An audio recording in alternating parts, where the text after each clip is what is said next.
Ég var einmitt að tala um þessar niðurstöður annars staðar í dag og ég gleymdi að athuga einmitt töluna sem ég vantaði þá fyrir hennar fund. Hvað eru margir hérna, hérna og hérna og hérna? Það eina tala sem ég man því miður það er þessi hérna og þetta er 80 eða 81% sem er í þessu heimsum. Ég vildi hefði sagt að ég veit auðvitað fólk á að vita það. Ég bara gleymdi að keyra þetta.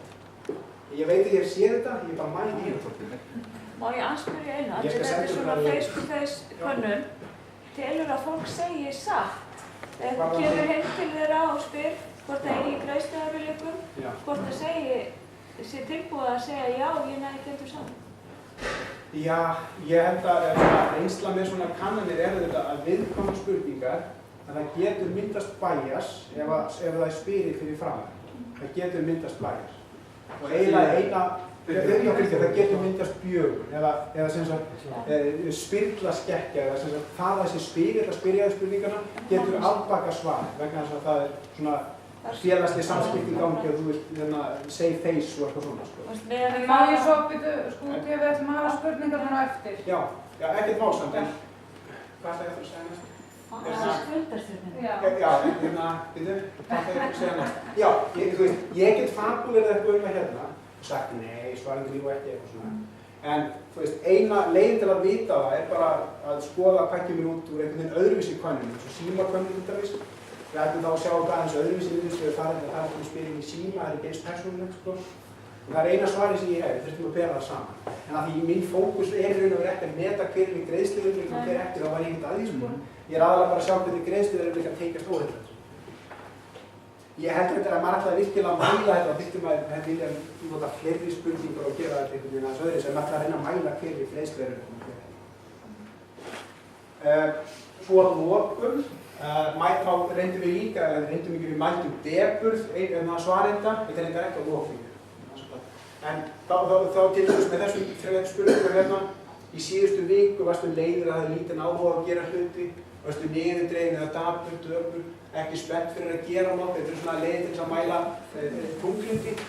Og það sem við sjáum, ef við tengjum þetta saman við þjóðfélagsstöðu, þá sjáum við að tekjulægri einstaklingar eru líklegir til þess að upplifa þessi einkenni sem ég var að sýna ykkur. Ómenntaðir einstaklingar eru líklegir til að upplifa depurð og fólk í greiðsluerfiðleikum er mun líklegir til að upplifa depurð. Og að lokum þá, nei það er ekki að lokum myndu. Þetta er sem sagt, já sleppið þess að það er. Og svo að lokum bara þá, hversu hamingjusamir telur þau vera. Svarendur voru spurðir hvort þeir væri mjög óhamingjusamir upp í mjög hamingjusamir. Þetta er bara önnur leið til þess að reyna að mæla líðan. Við erum að nota nokkrar mismunandi aðferðir til að reyna að mæla líðan hjá fólki. Það er engin ein aðferð fullkomin og þetta er ein aðferðin.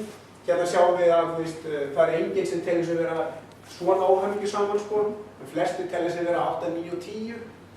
En það sem við gerðum að taka saman þennan 22% hóp hérna sem að segja 1 til 7. Þetta eru þeir sem eru 22% óhamingjusamastir, ef svo má orðið komast. Og eini spáþátturinn fyrir þessa breytu voru tekjur. Það er að segja, ef þú varst í tekjulægsta hópnum, þá voru 26% líkur á að þú sért á bilinu 1 til 7 og þú sért það óhamingjusamur. En ef þú ert í 10% tekjuhæstu, þá voru 13% líkur á að sért á því 1 til 7 og þú sért það óhamingjusamur. Þannig að ef við orðum þetta svona pínlítið wild, sko, þá getum við sagt að þessu helmingi meiri líkur og þú sért óhamingjusamur ef þú tilheyrir þeim 10% tekjulægstu heldur en þú tilheyrir þeim 10% tekjuhæstu. Þannig að það er ákveðin viðurkenning af því að ójöfnuður geti átt sér stað og það er raun og verið breið samstæða að það eigi að vera einhver ójöfnuður en það er líka mjög breið og skýr samstæða það að ójöfnuðurinn eigi ekki að vera nema upp að ákveðnu mjög skýru marki. Og sá ójöfnuður sem er til staðar virðist hafa neikvæð áhrif á það landsætt. Og þá hefur nú eiginlega bara lokið málinu hér.